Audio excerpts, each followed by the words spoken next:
Very good, thank you. It is happening. So now, back to our moderator, Shaul Bassi. He is Associate Professor of English and Post-Colonial Literature at Ca' Foscari University in Venice, as well as the co-founder and Italian president of Beit Venezia, a home for Jewish culture.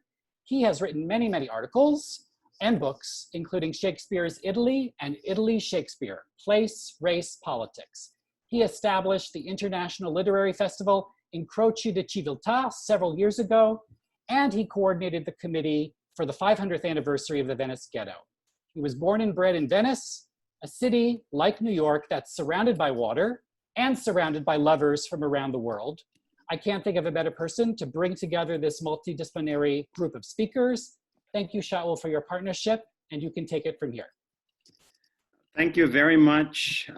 Good morning, good afternoon, good night. It's truly wonderful to be here. I really want to thank Anne Ingold for thinking about this panel and bringing together all the new friends and people who are going to explore these very important issues from different angles. This is really a very exciting moment that is made even more exciting by reading the list of water works, ways and rivers and seas that are coming from all the participants.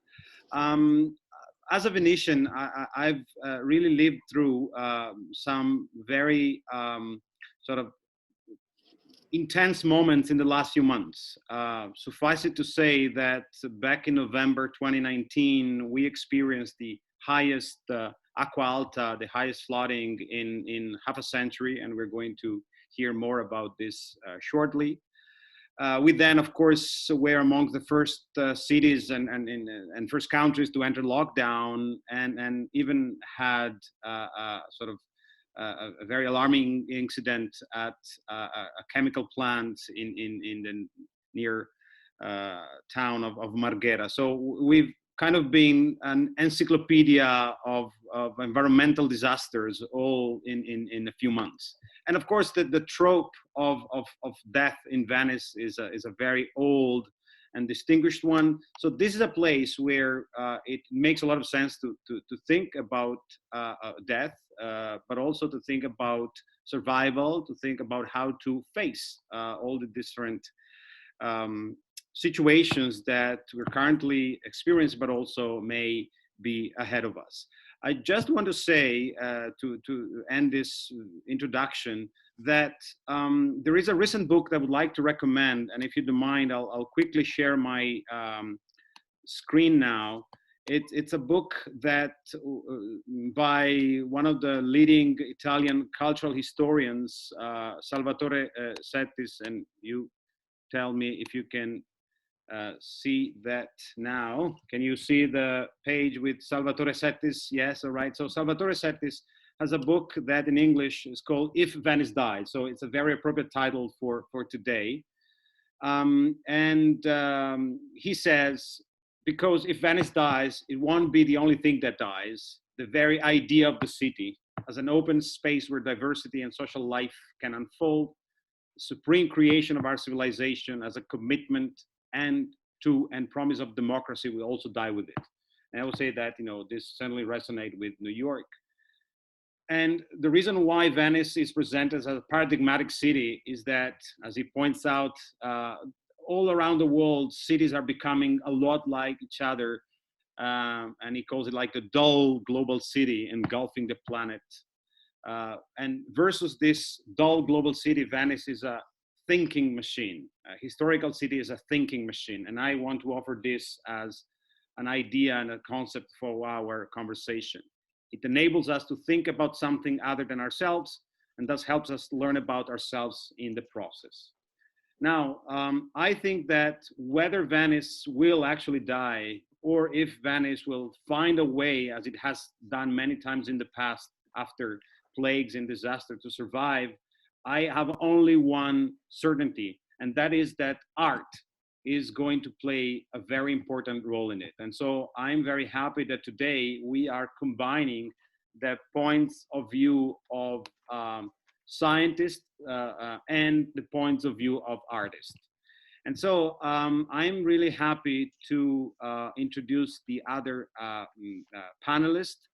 And I think the best way to make it really quick is that they can say a few things about the work and themselves, and then we'll have a first round of presentations, and then we will have, I hope, a rich debate, and also I hope we can include our audience in a Q&A session. So thank you very much. And we'll start with, from New York, from Craig Blinderman, who is a physician and an academic, and he will introduce the topic from a very particular point of view. And so I invite Craig to be the first speaker in the panel now. Thank you, Craig. Thanks, Shaul. Thanks. It's my pleasure to be here. I'm going to just put something up for all of us to take a look at. Okay. So my name is Dr. Craig Blinderman. I direct the Adult Palliative Care Service at Columbia University Medical Center. I'm an associate professor there in the Department of Medicine. And I have a range of interests in the humanities and ethics and philosophy, and some bring that to my work and to my thinking and writing. And so, as Andy Engel had remarked at the onset of this conference today, that we were talking in at this very informal gathering, and this is a question that came up for me: is if we can use this analogy or a metaphor, perhaps, as a city as like a body, and in what ways do cities suffer and potentially even die?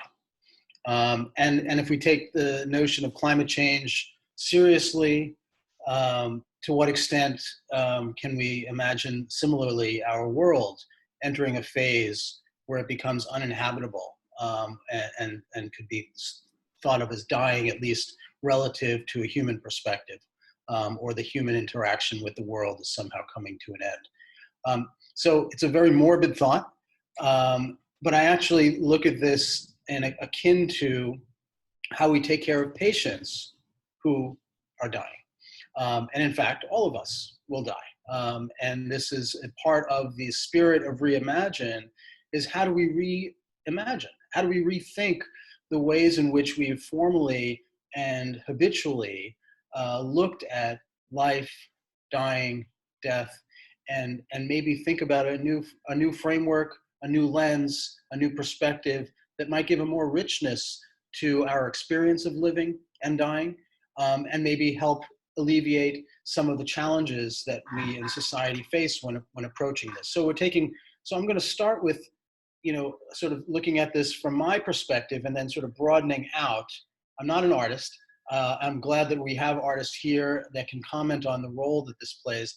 But I'm going to frame it really first and foremost from my vantage point as a palliative care physician, and thinking about how we think about this from an individual patient, and then sort of broaden out a little bit, if you will, permit me, to just sort of set the stage a little bit for how this intersects. It may seem puzzling, why is a palliative care physician, mixed in with these guys here. So just so everyone knows that we have a background and an appreciation for what is palliative care. Some people know what it is, but just to give a simple definition, it's an interdisciplinary caregiving approach aimed at optimizing quality of life and mitigating suffering among people with a serious or complex illness or life-threatening illness. Generally, we think of it as appropriate across the trajectory of disease or illness.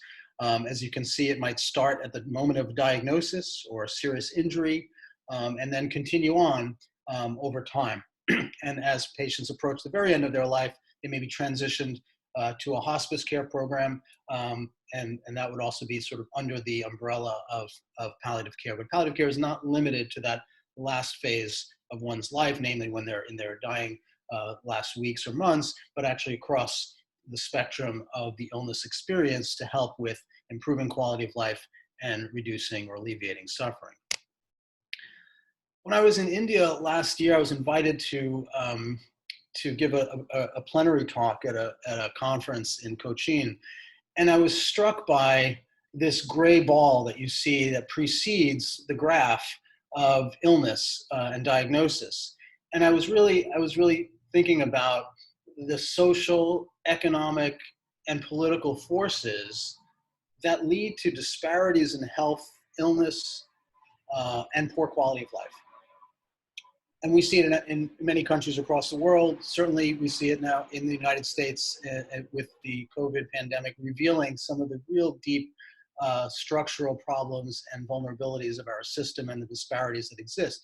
So if we were to name these elements, they would be things like social inequities, poverty, homelessness, war, food scarcity, climate change, pollution, corruption.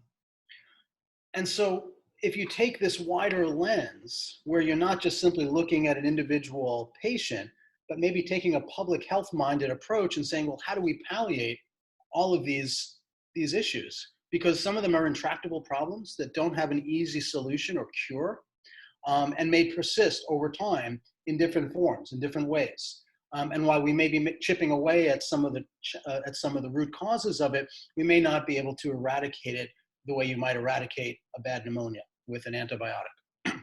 And so how do we palliate these issues that facing humans individually and collectively? So it really requires us to take this broader view when it comes to public health and sort of the way our societies are structured.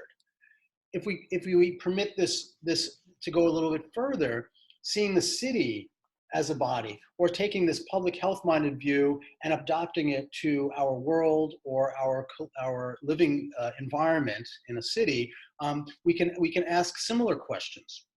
You know, we've heard about this early on in the ancient world. The Plato divided up the soul and made it analogous to components of the city, right? You had this irrational component, was like the ruling class.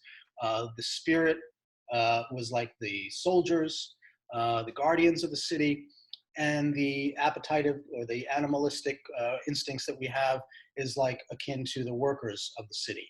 And so he drew this kind of distinction. So it goes back, millennia, right? This is not a new idea that the city may be analogous to a body. There's indeed some illustrations. This I found not too long ago from the 15th century, also Italian. So I'm glad we got a little bit more Italian representation here, but also a Chinese schematic map of the city as well. And you can see the references below. So clearly there are some ideas that the city can be akin to a body, at least on some level, and we're going to push that.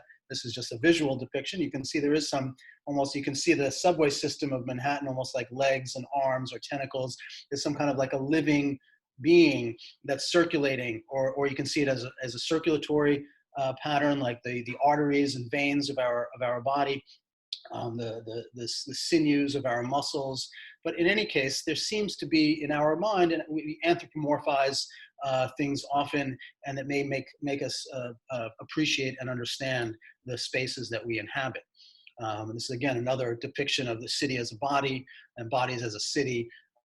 Again, really speaking to the components that make up a body and the components that make up a city, and using that as a kind of analogy to ground us in thinking about well-being, right? What does a well city look like? What does a well body look like? And lastly, I found this image as well, which also lays out some anatomical relationships specifically to Venice. And so these are I just wanted to give folks a visual sort of representation of how I've been thinking about this and then entering into this conversation.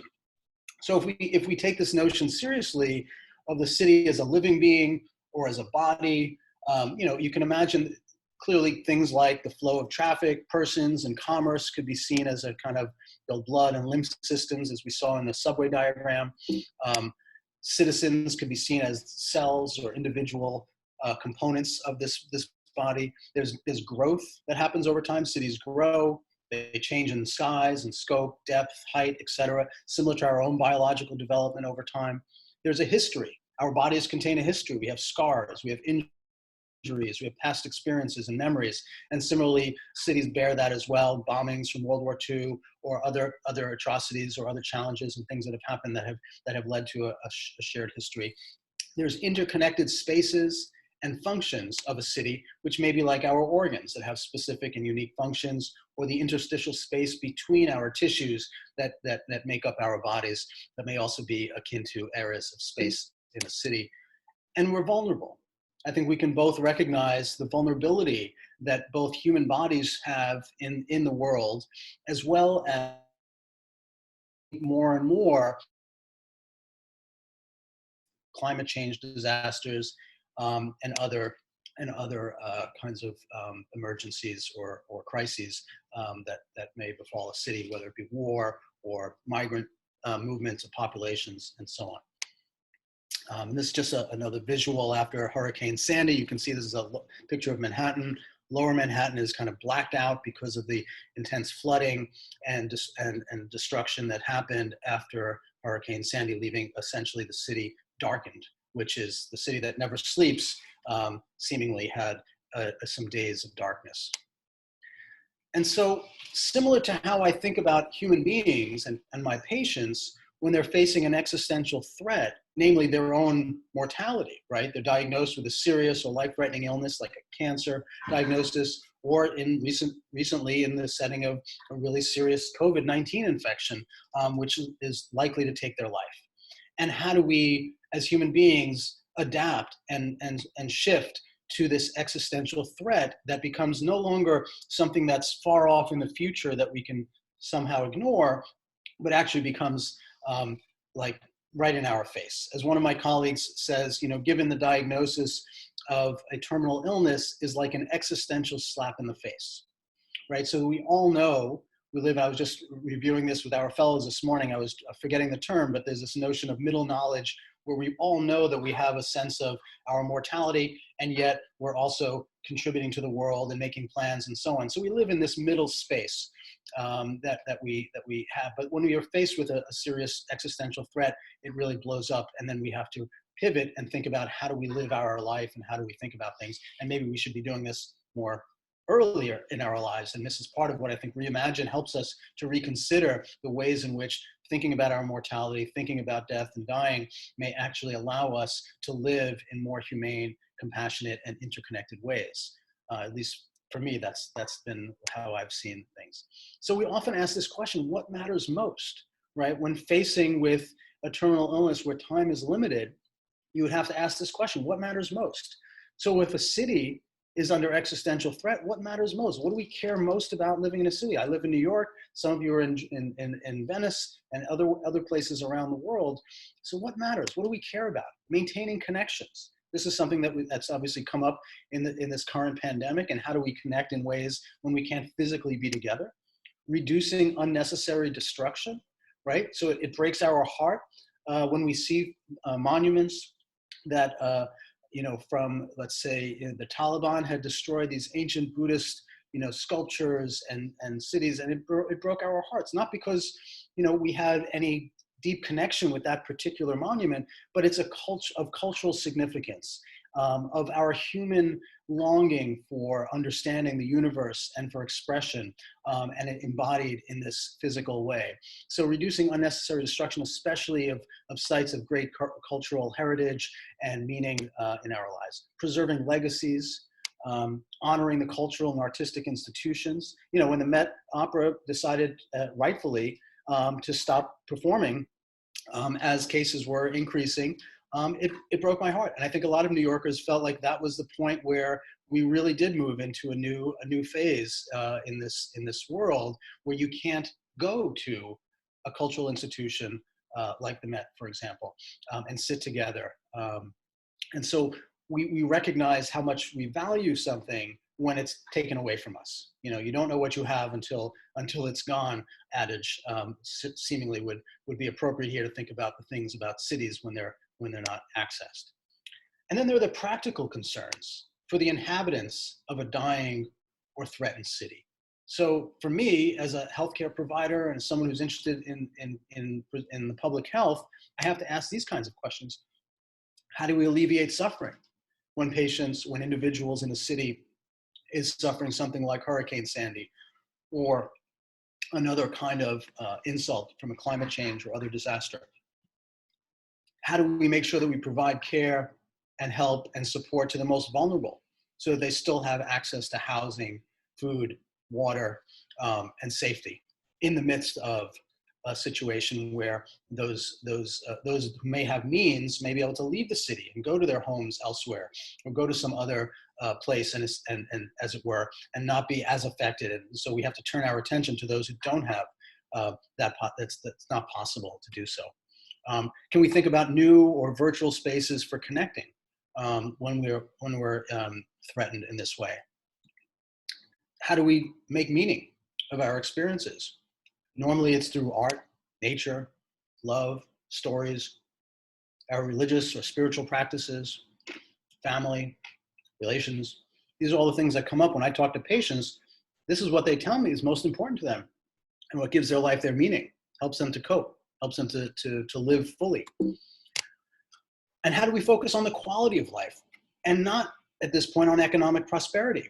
So much of the decision-making that goes on in city governance and legislative bodies has to deal with the large economic output that cities, especially like New York, would have, and how do we take that into consideration with all the other interests that are at stake? Well, if the city is not going to be moving forward in that way, or they may be compromised in very severe ways, as we've seen recently, where a city can be shut down and effectively the economic prosperity just turned down completely, how do we focus on quality of life? What matters? What do we pay attention to in our world? And lastly, I want to leave us with this image, because I think for me this really speaks to how I see lots of things, but in particular in this conversation.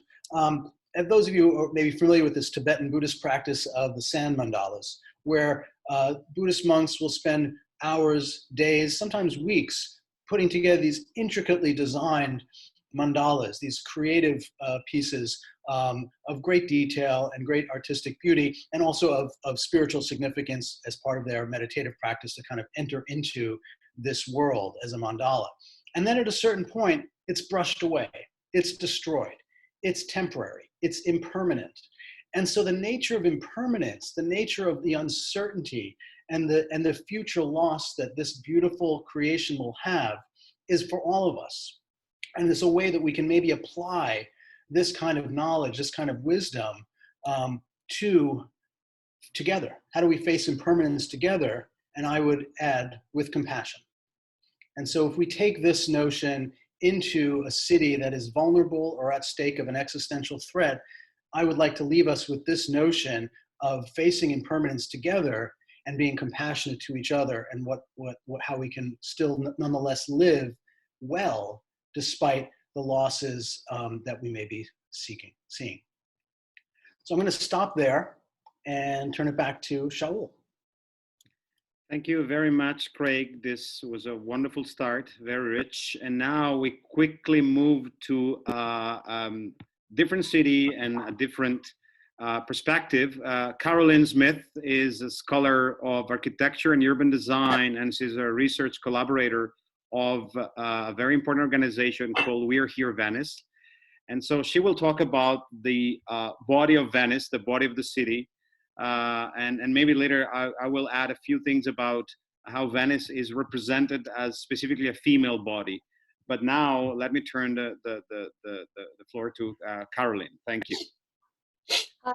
So this kind of follows on from the theme of the death of Venice. So in my work on Venice, I spent a lot of time trying to understand the identity of the city. And as much as we focus a lot on the physical form, the city is as much kind of constructed from layers of myth and sociocultural practices, and understanding the various inflections that these have taken over time and how these have formed the contemporary identity of the city. And so what we have today is that the death of Venice is the city's most prominent myth. And to a certain extent, it's become something of a self-fulfilling prophecy. The more we talk about the death of Venice, the more we have people rushing to see the city before it inevitably dies. And the more we have kind of a sense of inertia to actually address the city's challenges. So I'm sharing my screen. Can you see it? Does that work? Okay. So this kind of the death of Venice myth is something that actually began with when we had the fall of the Republic. Before then, the Republic was slowly losing its economic power, and gradually, from an incredibly powerful empire, it became something seen as dying or losing its impotence. And this myth very much coalesced in 1966 when we had the record-breaking Acqua Alta, which is the highest that the water has ever come. Acqua Alta is when the city floods due to tidal and storm pressures.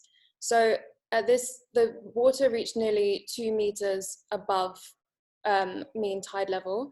And we also, oops, if I can do this, we had a similar event last year in November, when this was the second highest instance of Acqua Alta in recorded history. These moments are kind of when the lagoon and Venice first started to be seen as the lagoon and the city pitted against each other as mortal enemies. Up until this point, they were seen as one cohesive whole. And actually, they used to worry more about the lagoon silting up than the flooding caused by it. But this all feeds into this general narrative of the fragility of the city. But I choose to see this more as a rebirth rather than a potential death of the city, because at this point, Venice became the symbolic canary in the coal mine for a lot of postmodern problems that we see today. And it gave it a relevance in contemporary culture beyond just a place of nostalgia. And so we see this with also the urban form of the city. We talk about the death of the city. Well, to be dead, to die, you must be therefore alive.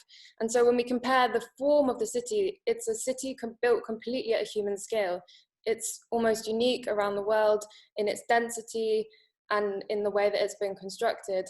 And if we compare this to the image on the right, is the mainland part of the city, a separate city, but on the terraferma, which is a city constructed around the car. And so this is kind of when Shaw's talking about Venice as the postmodern paradigm, is this idea that most of our cities are constructed around the car, and Venice is one of the few that is actually entirely human and built at a human scale. And it kind of speaks of the humanity of the city versus other cities which have been built according to Corbusier's machine for living. We don't worry about machines dying. And so when we talk about the city, we think of it as a living organism, as sort of quoted by Plutarch. And this map I'm showing now is from around 1500. This is the first time that the city was seen as a cohesive whole, and it was actually incredibly influential. This is a 4-meter long woodcut that was made from surveys, hot air balloon surveys of the city. It's incredible, and you can actually lay it over the Google kind of view of the city, and it's incredibly accurate. But this is the first time that we started to become almost fixated with the form of the city and the preservation. And so what's happened is, where we've become more fixated on the existing city, it's not been allowed to change and to adapt to its population who actually inhabit it. And so if a city and its citizens are two parts of the same whole, the city is no longer reflecting the citizens. So we have, in the last 70 years, lost both 2/3 of the resident population and 2/3 of the salt marsh habitats of the lagoon. This is just a map of the city. And so my early work at sort of university at Cambridge was looking at the kind of the form of the city, but since then working for We Are Here Venice is very much trying to situate the city within the ecosystem of the lagoon. Venice is one of the few cities in the world that is entirely permeated by like nature in the tide, whereas most cities are completely divorced from the natural realm. It makes it very easy to forget about it, whereas it's not possible in Venice. And so what we have today is where the form of the city is being preserved for tourism, for this global appetite for the city. And on the left, we kind of have a graphic showing the remaining resident population as compared to the visitor numbers who are coming to the city. And so it's become a bit of they call it the tourist dictatorship, where instead of the city serving those who supposedly live here, instead it's being preserved for visitors, and it's no longer fit for purpose, which is why we have the problems that we have today. This is a map of the lagoon, which shows the municipality of Venice. And I hope that you can see here, there's actually only 3 inlets into the lagoon. And so even when we talk about global sea level rise, is a very pressing concern for the city. It's going to be felt in Venice as much as in many places around the world. But because of the unique form of the city, I actually am quite hopeful, because there's only 3 inlets into the lagoon. And so it means that if properly managed, Venice stands a lot better chance of surviving climate change and sea level rise than the huge swathes of most Miami and Osaka that will be underwater in 100 years. So hey, there's a nice picture of the lagoon with Venice. I feel like yeah, that was what I was going to say. Thank you. Thank you very much. With my internet. Okay, all right, okay. Thank you very much, Caroline, for this very informative presentation. I simply want to interject at this point that, whenever we talk about Venice and the problems affecting Venice and over tourism, we typically talk about residents and tourists. But I emphatically want to say that people like yourselves and Andy Arnovitz, who will speak later, are in a way neither full-time residents nor tourists, but in fact you make, as scholars and our artists, a very important contribution to the city and to its potential survival.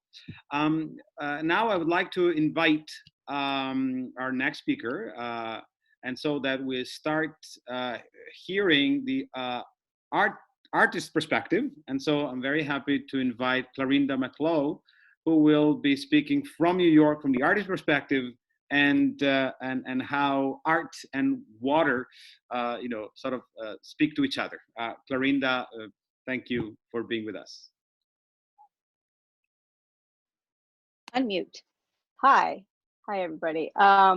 So part of what we did yesterday was just talk about what we do, and we found that it was really productive in a way to hear these 2 perspectives first, because I immediately had a lot of reactions to that. So I'm an artist who also likes to organize organizations, and so I am part of a group of artists so I've made a couple of organizations, and a couple of us, or I'd say 6 to 7 of us really, have made an organization in New York City, based in New York City, called Works on Water, and that supports artists who work on, in, and with waterways, and that's actually a very complex proposition. Here's our website. I just thought I'd show you a sense of how we operate, what we're thinking about, and also, for example, this is our current project, and it's called Walking the Edge. And I feel like, considering what Carolyn was talking about, thinking about Venice and New York and the relationship, it says, New York City is defined by its waterways, but New Yorkers may see our city as more land than water, which I think is an interesting difference in a way, because I feel like in Venice, there's a sense of the water is always present.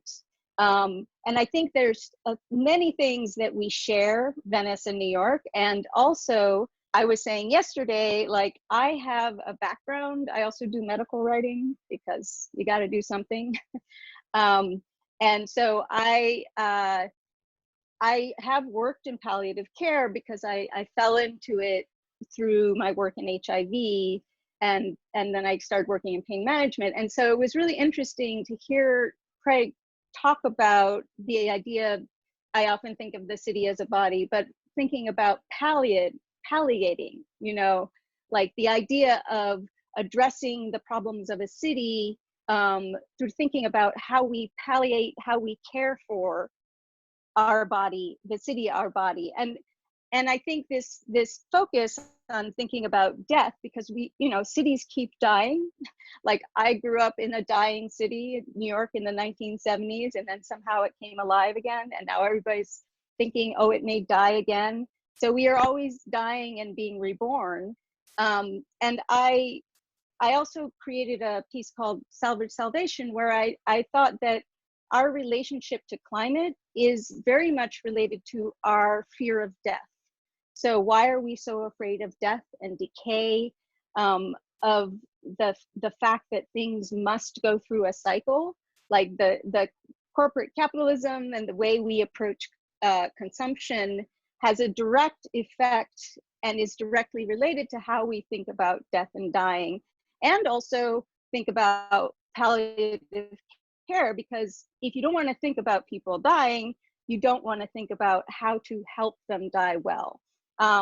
So to bring it back around to the water, so part of what I do as an artist is I think about how we exist in the future in relationship to climate change, and that existential threat, and thinking about how do we absorb the enormity of that existential threat. So something I do with a partner, with a collaborator, Carolyn Hall, is create these tours of the future, and we call them Sunk Shore. And we go to a specific shoreline, so far only in New York City, and we take people on a physical walk along that shoreline, and say, not this will happen, but this is now happening to you. And I'm going to just quickly share the screen again.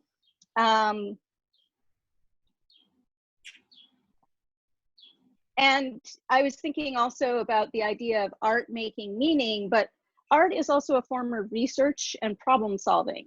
So here is, this is a kind of a graphic novel I made of one of our tours to give a sense of like how it goes. So we meet people, we take them through the past, because if you live on a waterway, and then, well, probably anywhere, the past will take you into the future. So for example, Craig was talking about Sandy. So the Sandy, when Sandy flooded, it flooded to the shoreline of 1619, which was basically just before when European settlers started building up the city as it is today. So first we take people into the past, and then we take them into the future, and we say, okay, you're in 2050, we are now in a canal, so we're in boats, and we use these funny little props. We don't want it to be like absolutely determined what you will do, because we want people to imagine, to feel. So I come from dance, and so does my marine biologist collaborator, and so we do think about soma a lot. So we think about the somatic response to data and to thinking about our relationship to water. So here we are in boats. This is along Governor's Island, and we're in 2050, and this is now a canal because of sea level rise. And we also have these way doors, which are wet adaptive dryness sensors. So thinking through all the different possibilities based in the data of climate change, based in the place itself. So New York and Venice, I think it's really interesting because we have these same relationships to land and to the idea of a human scale. And so the cities lend themselves to the idea of bodies. So the fact that we've dredged our waterways so that they are faster, there's more flooding, we have gotten rid of all our marshlands, that changes our relationship to how sea level affects us. These are all congruents. And also the fact that it's one of the few cities in the US that has accreted layers of history, and that is walkable, that you can live in it as a human body. So here we're also preparing people to be fish bodies. So we're training them to see as fish, which means from side to side, because we may need to become aquatic in the future. And and I just wanted to, my last image is just, I wanted to show this drawing that I made because I was responding to interviews I made with people who came to a house that we have on Governor's Island, which I'll say more about in a minute. And I asked them, what do you see in the future? And then I made a series of drawings. And then one person said, the world ends in a series of small steps, not in a big bang. And I feel like this idea of thinking about adaptation is essential, and thinking about how we create our new reality in relationship to the idea of death or existential threat. We are not just, we're not just dying. Oh, and Carolyn is affiliated with that. Who knew? Okay, I'm not good at putting things in chat while I'm talking, by the way, but there's a lot to say. So Works on Water, I just wanted to say, like, we have a house that's a residency that's on Governor's Island, which is a small island in New York Harbor that has a long and interesting history. But it's a way for us to gather community around the idea that artists working with water is essential in the way that Craig talks about making meaning. It's essential also for thinking about how we create this adaptation, how we shift our thinking in relationship to the existential threat of climate change and the way that the city exists. I think that's enough for now. Wonderful, Clarinda. Thank you so much. Let me say that I look forward to welcome you in Venice. Maybe we should, think about a project. We have a long tradition of leading a kind of amphibian life, and so I think you can really sort of have meaningful ideas for that. And since we're talking about living with water, we can now talk about living underwater. And I'm happy to turn to another artist, Andy Arnovitz, that I had the great pleasure of working with on more than one project. And she will explain everything about our collaboration with Venezia. Let me just mention that we're also joined among the participants by Lina Vadenka and Ken Goldman, who are two of the artists involved in the project that Andy is going to talk with. So Andy from Jerusalem, thank you so much. So thank you all. It's very interesting to hear this discussion because living in Jerusalem, we have a big water issue, but it's the exact opposite issue, which is we don't have enough water. And we're working very hard because we're not going to have enough water.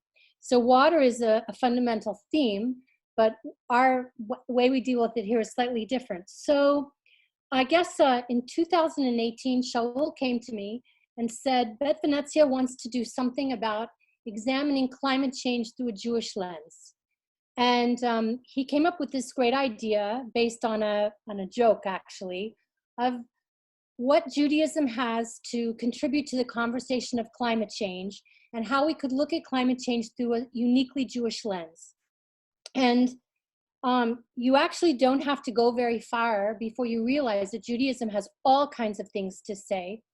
And I would like to say that my first reaction in hearing the discussion about morbid cities and palliative care is that the 5 artists in examining this problem and in living in Venice and walking through the streets and learning about all the issues of a city in an existential crisis, so to speak, was that we felt like we needed, as artists, to examine the issue of hope and also adaptation. And so I'm just going to start by showing you some interesting things. So we began by walking and learning all about Venice and being everywhere. And I just would like to draw your attention, to the chimneys, the chimney pots, because it's something that you could easily overlook when you're walking the streets of Venice. You tend to be looking down and you tend to be looking at the water. But the roof line in Venice is extremely unique. And one of the things I noticed was that these massive chimneys that are no longer used. And part of our artistic process while we were in Venice was thinking of how, as human beings, we're going to need to adapt to these new realities. And this is just a page. All the artists were required to have sketchbooks. This was a page from a sketchbook about, well, what would happen if trees were planted in every one of those chimney pots? What would happen then? So we began an artistic journey. This is one of the artists, Mehdad, working on his etchings. We had the great privilege to work in the Scuola di Grafica in Cannaregio, which is, for anyone that is works with printmaking, this is one of those dreamy, historic, gorgeous, state-of-the-art kinds of places. So we created a suite of etchings. We created a suite of 10 etchings that all dealt with Venice, water, and climate change. This is a close-up of one of my simple etchings where we have trees growing out of the chimney pots. And then the artists were also required, basically this whole idea blew up. We started with a very simple idea of just working in tandem with the Scuola di Grafica and doing etchings. But we very quickly realized that this topic and the privilege of being artists and examining this topic through our eyes was endless. So each of the artists created snow globes, which in and of themselves are these kind of miniature worlds, these individual tiny miniature worlds. So this was the one I did. This is the one that Lynn did, and she's part of the Zoom group here. A beautiful bubble that she did, snow globe. This is one that Kenny did, which is entirely focused on the lagoon and water and the lions of Venice. And after we did these, we created a zine. We created a 64-page zine that was filled with articles, art, poetry, photography, that examined the issues of climate change and Venice through a Jewish lens with scholars from all over the world. This is, on the left is a piece of art that Lynn did, on the right is a watercolor that Mehdad did. And we found that we had this incredible archive of works. We also did a poster, and on one side you see excerpts from all of our sketchbooks. Everybody was required to keep an artistic journal. This entire thing morphed into an exhibition that was presented at the Jerusalem Biennale of 2019. And there you can see the snow globes and the suite of etchings and the zines on the wall that people could take down and look through. Lucia Veronese did a fantastic video that in the beginning, as with this entire project, in the beginning, she was tasked with documenting our process. But very quickly, that became a work of art in its own right. This is, we ended up with a studio wall. There was so much work that was created during this process that was not required, but we just kept going. So we had this amazing studio wall with sculptures and etchings and interventions. One of the artists, Leora Weiss, is also a puppeteer. And she created an entire interactive puppet show based on Jonah and the whale.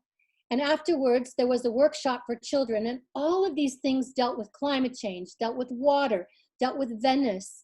So we just kind of kept going.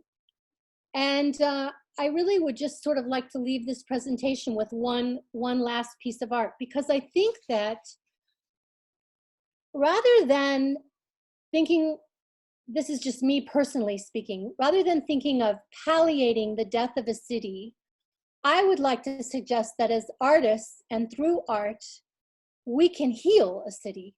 We can present ways of adapting. And I actually think Corona has been a huge lesson in adaptation, because we have very, very quickly had to learn how to adapt, change our lives, work from home, not travel, you know, be in touch with people through Zoom and a million other things. And this has happened in like just a few short months. So we can adapt, I think, when push comes to shove. And I would just like to sort of leave all of us with this idea that as artists, we continue to search for new ways of educating, of exploring, of asking, and also of repairing. I think that that's what art and artists do best. And I think that's how we can contribute to the conversation and how we can literally reimagine another reality, how we can create solutions and new paradigms in ways of looking at climate change. Thank you. Thank you very much, Andy. Thank you. Thank you. So I said at the beginning, as a Venetian, that wherever the city goes, I'm not only confident, but convinced that art should play a role in the future. I should have clarified, and of course I took it for granted, but I think I should spell it out, that for me, the kind of artistic interventions that Andy and Clarinda has beautifully shared with us really show how art needs to be in conversation with science. And in fact, what this panel wants to demonstrate and embody is really that conversation between the scientist, the social scientist, the hard scientist, and the artist can really provide different answers to our condition. And if you allow me to do a little bit of sort of to share a sort of a self-serving message, thanks to the experience of living underwater as an academic, I've been inspired to try to create what is going to be the first Italian master's degree in environmental humanities, which is an academic degree entirely offered in English, that will put in the same program the biologists, the chemists, the geographers, with the philosophers, the historians, the environmental historians, the literature people. So we really want to try to say, well, you know, Venice is in jeopardy. Venice is really facing an existential threat, but you know, we should respond to it in a truly sort of multidisciplinary and interdisciplinary perspective. And so I will simply put the link in case you're interested in the chat. And now I would really like to include other people in the conversation. I know that our speakers have a lot to say. I have other questions for them, but maybe we should already invite people if they want to ask a question, make quick comments, and our speakers could respond to them. So I don't know if there's anyone. Yeah, just raise your hand and I will call on you. And otherwise, maybe I can also ask the speakers if they want to respond to each other, and maybe if while people just think about their questions, can I go back to Craig and ask something that was partly raised by Clarinda, and that's about how we try to face the fact that when we face death, we can be simply paralyzed, and we can be, and the same when we facing the prospect of even the environmental disaster. When we talk to people, say, Venice may not be there, or we may be completely submerged in 50 years. The immediate reaction, it could really be a way of saying, oh yes, we rationally know that, but then we are completely paralyzed and we just try to move on. From your point of view, what is the first step to try to really avoid being totally paralyzed?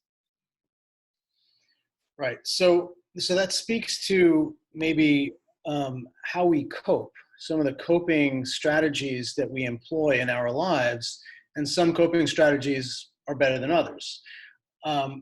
Clinically, what we often do is we meet patients and their families where they're at and identify what are the coping strategies that they may be employing in the given moment that they're finding themselves in. So it might be, as you said, a reaction of a kind of being paralyzed, which may correlate with a coping of, I don't want to use the word denial, but sort of ignoring or distracting yourself from the concerns at hand.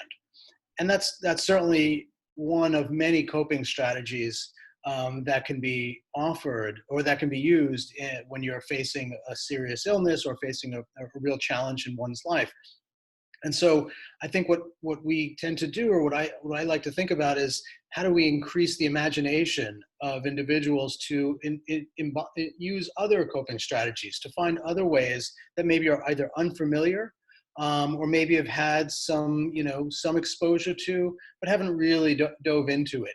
Take meditation, for example, which that's something that is dear to me.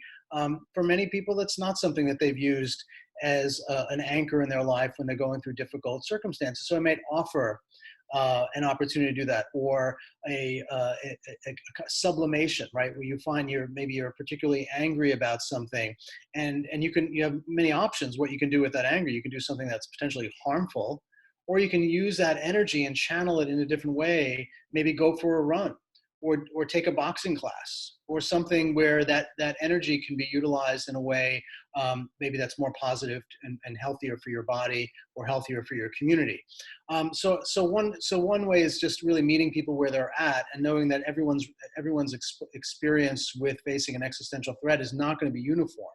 There's a kind of a plurality of responses that human beings have, and it goes from the very unhealthy and harmful ways of coping to very healthy and or healthier ways of coping. So I think that there would be one place I would look at, and then I would, sometimes we have to break things down a little bit, and know that it's too big to face something as painful and as distressing as the loss of your life, or a loved one, or the city that you've been inhabiting. And so you might not necessarily take that whole piece all in front of you and try to engage with it if it's too overwhelming, but maybe take a small component of that. If things were to worsen, what sort of plans could you make today to take care of something that's really important to you, like making sure that your children are well cared for if you're gone. So people often will do last wills and testaments, right, to make sure that their finances, their assets, if they have any, would go towards people that are in their lives or whatever. So there might be some practical things that you can maybe turn the attention towards that might be easier, manageable, rather than taking on the entire existential distress of losing your life or your city's life. Thank you, Craig. If I may interject a quick comment, as a Venetian, Jew, and as an English literature professor, sometimes I feel I belong to three categories that may not be around for much longer, and so I really need to increase and expand my imagination. But I think there's something very interesting that connects, of course, Carolyn's presentation and Andy's, and I would like to invite Carolyn to say something more about what the organization that she belongs to, We Are Here Venice, does to prevent the death of the city, or at least to help all the people that are concerned with the city to understand what's going on. So Carolyn, will you say a little bit about the organization, and that is led by this wonderful activist, Jane Damosto, who is really an important figure in the city. So essentially this feeds really well into what we were hearing earlier about how art really has a role to play in kind of developing this vision for the future. We work in a completely interdisciplinary way on our team. I come from an architecture background, but we have scientists, we have artists, we have activists. And what we quite strongly feel is that science can tell us maybe how, but it can't tell us why or necessarily what needs to be done. And so only by working with such diverse groups that represent all of the stakeholders of the city are we going to get imaginative responses. There's been so much, it's in the papers, it's all over the world. Everyone knows about Venice's problems. So part of what we do is provide reliable fixed points of information to push the debate forward. But actually through working with artists and activists, local businesses, is trying to develop, okay, so what can we do? And we work in a very solution-focused approach that's quite speculative in some ways, to mean that yes, we can outline these huge problems, but actually what are the positive, direct actions that we can put into play on the ground to actually start to make meaningful change? And sometimes these are quite small and sometimes they're quite big. So I'll reference quickly what you said earlier about visitors in Venice. Like we don't think that there should be no tourists in Venice at all. That's completely not what I meant to say. Like Venice has always supported high levels of residential mobility. But there's certain forms of tourism which are far more destructive, either socially, environmentally, or economically, than their kind of gain back to the city. And so this is why addressing the cruise ships in Venice is such a key part of what we do, because the environmental degradation that's caused by the deep dredging needed for the ships is a huge part of why we have extreme weather events like what we experienced last November. Essentially, to make the lagoon able to, most of the lagoon is less than a meter deep, and to make the lagoon able to support these massive ships, we're dredging up to 12 meter channels. And so this is creating it's like the bayification, which isn't a very nice word, but essentially instead of a lagoon ecosystem, it's becoming a sea bay.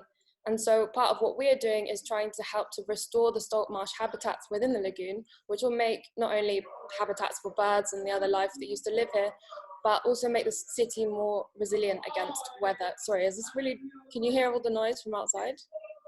Sorry. Wait for it to pass. But also to make the city more resilient against future weather events, because it will, I've lost my train of thought. So the Acqua Alta last year was not just where we had the high tide and lots of water coming down from the mountains, but also where there are these huge expanses of water where the wind is able to generate enough of a current that then pushed the water back into the lagoon, and that's why we had such devastating effects.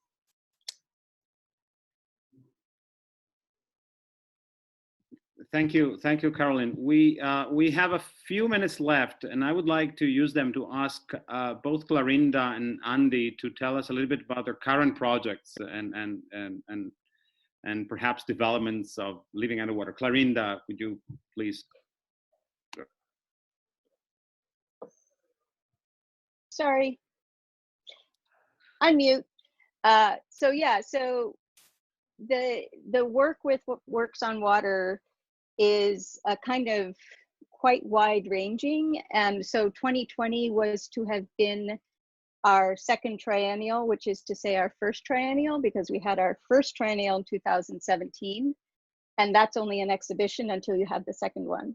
So the form of that has changed a lot, but that means that we engage artists, water artists, in as many ways as possible. And because of the shift around COVID-19, the coronavirus, we have been shifting and changing our programming, obviously, quite a bit. But we had this idea for Walking the Edge, which was we were going to walk all 520 miles of New York City coastline in a continuous relay for 24 hours a day until it was all walk. So yes, there are 520 miles of New York City coastline, FYI. So, and that is part of this idea of like, we are a city of water, and bringing people to the waterfront. It's in collaboration with the New York City Department of Planning and their waterfront open spaces team, who is an amazing group of people. And I just want to say the people who are Works on Water are Nancy Noachek, Sarah Cameron Cindy, Eve Mosher, Carolyn Hall, me, Emily Blumenfeld, and Stowe Len. And then we have a lot of people in the community that we've created. And all of these people were going to be involved with this project, but because you couldn't actually go outside when we wanted to start it in May 2020, we actually shifted it to give space to artists to populate our Instagram account with their own idea and thinking about how we live at the edge in relationship to water's edges all the time. And then there will be other events throughout the summer, so please keep your eyes on that. And that's like, And I think that it's important to mention that this is all in this very intense climate of addressing inequity and thinking about, like, because climate justice is directly related to racial justice and health justice, as Craig was bringing up earlier. Like, there is no addressing one without the other. So the fact that in the US and then also elsewhere now, the movement for Black lives is so strong and so robust is directly related to the fact that all these inequities have become, through disease, very obvious, but they have already been there through how climate impacts people. And I think that's just something to think about when we think about death. Like, how does death affect the bodies of the humans and the other creatures, as well as the city as an entity?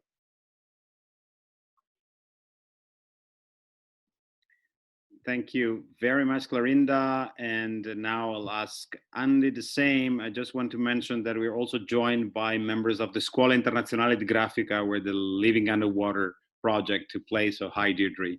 Andy, what are you working on at present? So there's me personally, what I'm working on, which is something that I started almost a year ago, which is dealing with disease and epidemiology. And that's kind of morphed into riffs on Corona, like, what does a sneeze look like? What does a cough look like? Are these things are beautiful and horrible at the same time? That's sort of me personally, but I would like to say that the 5 artists were so committed and we became such a cohesive group that none of us really were willing to just sort of end the project. We played with a lot of ideas of becoming like a collaboration or a collective. I think Corona hurt us in terms of momentum. I'm still trying very hard, and I think that Clarinda probably can agree. This is a very bad time to make proposals to museums and to art galleries. I mean, I would love to see living underwater travel. I think it's particularly effective and pointed towards a North American audience. It's ready to go, but Corona has kind of put the big kibosh on sending out proposals and getting museums and galleries interested. But that's something that I would like to keep alive and keep working. And I think that the 5 artists, we still are sort of trying to figure out a way to keep producing things. We sort of made a pledge to each other that every month we were going to take an article or some event, some world event, and do riffs on it, small scale, small works on paper. And if we all did that one a month, we would end up with 64 new pieces of art to add to the exhibition, or maybe to one day make a coffee table book, something like that. So I have to say we lost a little bit of momentum during COVID, but I'm really hoping that we get back to it. All right, so thank you so much. We have run out of time in the best possible way with such a rich conversation.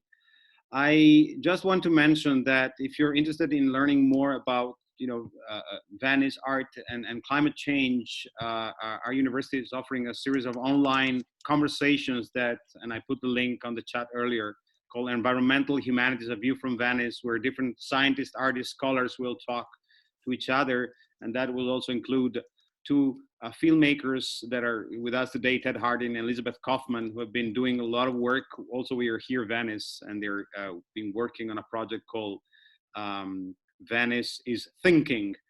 And I would like to thank you all and to leave you with one image that means a lot to me and to many other Venetians.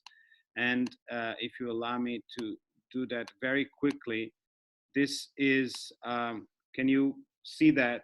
In these days, as you know, statues, monuments, and sculptures are very much in the news for their political significance. And this is the most, I think, special monument we have in Venice, is called the Monument to the Dead Partisan Woman. and it celebrates the contribution of women to the anti-fascist resistance, wars of resistance at the end of the war. And its unique feature is that it's not classically standing erect in the middle of a square, but it's actually on water, laid on water. And when we had that horrible flooding back in November 2019, it was completely submerged. And I saw pictures and I thought it may have been, washed away and we had lost her. And some people just instinctively walked there the next day to see if it was still there. And it was still there. Simply the water had risen so high that he had covered the woman, but the woman was still there. And the woman, of course, represents resistance, and it also represents the power of art to remind us of how fragile and vulnerable we are, as Craig was reminding us so eloquently at the beginning, and how we still to see ourselves. And I'm thinking of Clarinda's wonderful walking practice. To see us always on the edge, always in danger, but also thinking of how many ways of resisting, reacting, and responding to that. So thank you so much to all the speakers. Thank you to the audience. Thank you to Reimagine for hosting us. And I hope that our path can cross again soon and in person. So have a wonderful rest of the day, evening. Thank you, Craig Blinderman. Thank you, Caroline Smith. Thank you, Clarinda McLeod. Thank you, Andy Arnovitz. And thank you, Andrew Ingle, for hosting us. Bye. Bravi a tutti. Take care, everybody. Thank you.